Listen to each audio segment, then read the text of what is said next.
Hey, Mrparka here to review the Collective Volume 5. This is 10 short films, 10 10-minute movies by 10 different filmmakers. And this time they chose zombies. Pretty tried to get into like the height of zombie success. Why not do zombies? Zombies are very you can do pretty much any versatile, I'd say. Zombies are very versatile. You can do pretty much any movie you want with zombies, so there we go.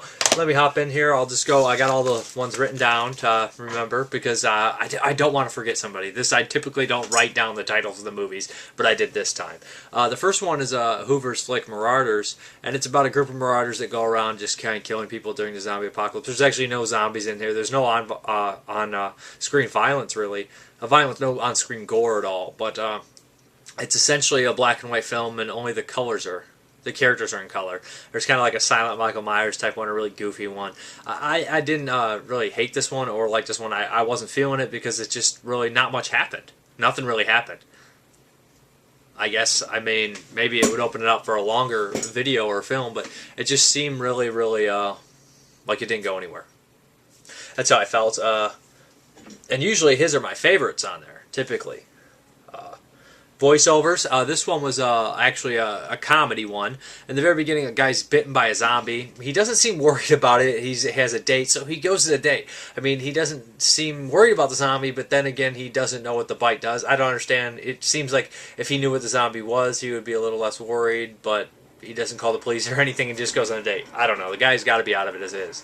But this one's really cool because it kind of does the whole Tales from the Crypt Sam Kinison gag where the guy, the Telltale Heart, but it's a little different because it's telling him what to do. The Tales from the Crypt gag with Sam Kinison yelling at him to turn himself in, but this one is more so it's telling him as the hunger grows as he's transforming into a zombie, which is really funny because he's walking to the date and he keeps, the voice is like, eat, and he'll be like, shut up, he's talking to it, and he'll be like, she's got great eyes, and he'll be like, grind, and stuff like that. And it'll be like, I want to kiss her neck, eat her neck, and stuff like that. It's pretty funny, and that one actually is one of my favorite on there, except the whole not worrying about being bitten by somebody aspect.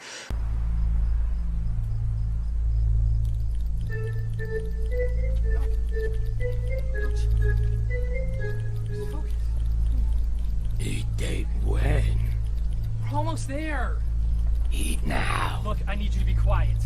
I need you riot, okay? Silence! Violence! I'll take this.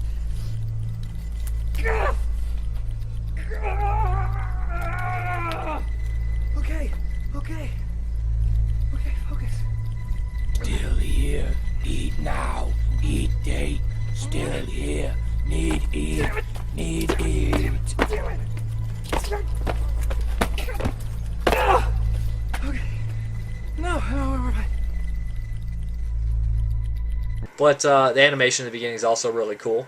And then there's they said they were here to help, which is kind of like a narrative type deal, government conspiracy. It has really good props, I would say. Kind of this guy sees some plant explodes and they round everybody up, and he's like a photographer or a journalist, and he kind of gets involved trying to snoop around, and you get to see what happens to him. It's okay. That one's alright. Consumption of the Heart. This is probably my favorite one on here. This is by Andy Copp, who recently passed away.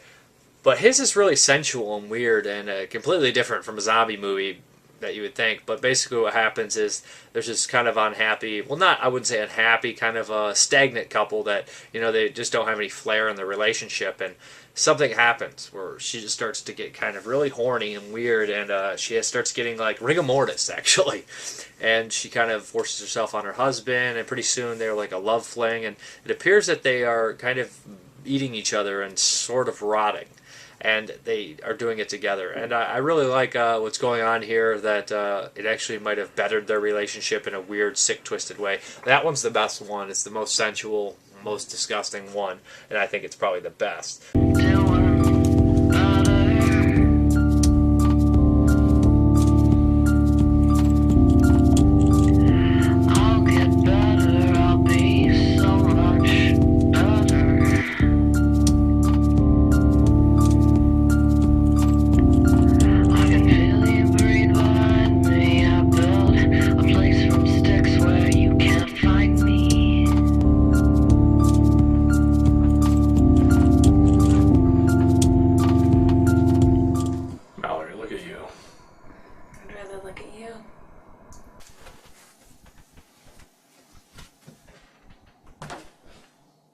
Agoraphobia is basically a woman trapped in her apartment during a zombie outbreak for 30 days. It's your kind of your typical zombie outbreak one where she just is kind of alone. There's a scene where she's smoking a cigarette, eating corn. That's actually kind of just looks pretty funny. But again, it's just your run-of-the-mill zombie epidemic type deal there. Kind of just anything you'd see. Not horrible, but there's not much violence or gore, just more of a narration with a lady in a room. Then there's Zombie Soup, which is basically just interviewing a bunch of random people, some fans of the horror genre, some experts, some not so much, and what they feel about zombies. There's some people that are more interesting than others in there. Jason Hoover's in there. There's some actresses. There's another filmmaker on there. I can't remember his name, but I know he does parts. He did probably one on here, I think, or at least the original collective. And I respect their opinions more so about the horror movie genre. I know it's kind of unique to ask random people as well to see what their take is on it, especially a lot of them because they are seemingly intelligent.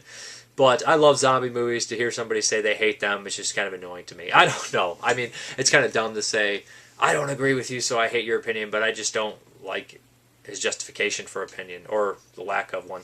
I don't know.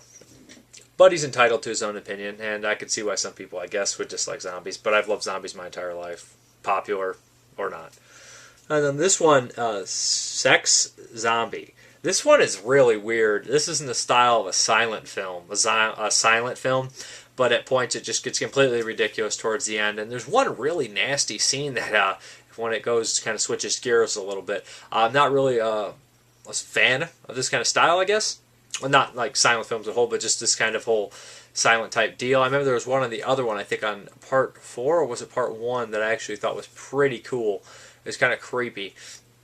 But this one, it's just about men have become kind of zombies, mindless zombies, and women need them for sex, so they basically hold them down and rape them, and you can imagine the kind of deal. The zombies are actually scared, wandering around in their underwear. That's kind of goofy, kind of funny.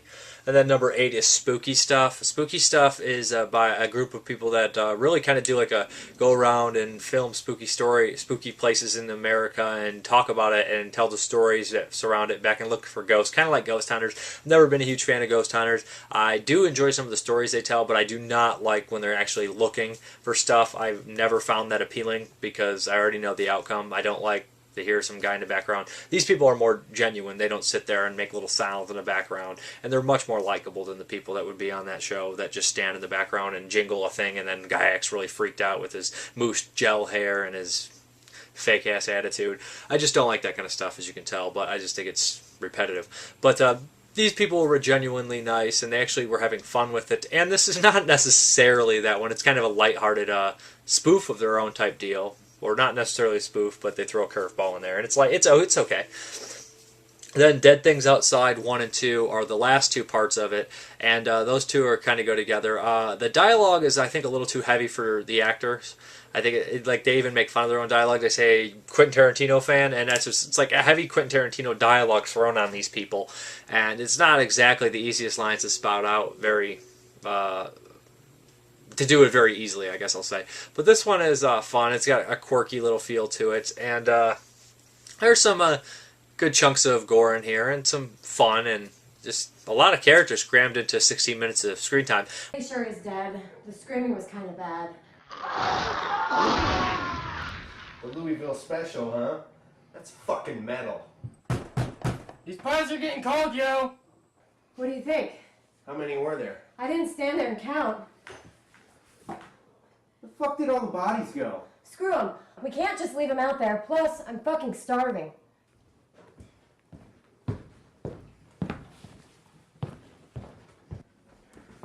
Right, we do this quick. Any of those dead fucks outside try to fuck with us, they're getting the business end of this bitch upside their head. Ready? Alright. 1 pepperoni, 1 sausage, $22.50. Sure, just get your ass in here. Huh? Trust me. Whoa, what's with the sledgehammer, amigo? It's fucked! Let's get ready to get the fuck out of here!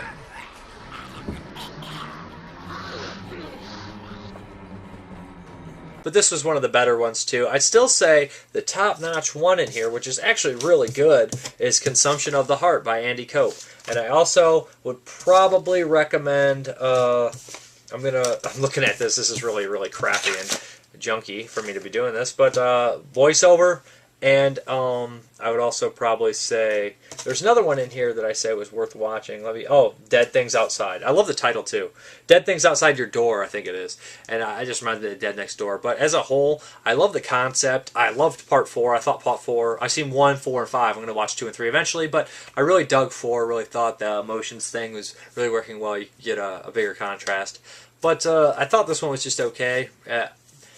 So I don't know if I really highly recommend this one. I would really recommend The Consumption of the Heart. I think that a lot of people will dig that one.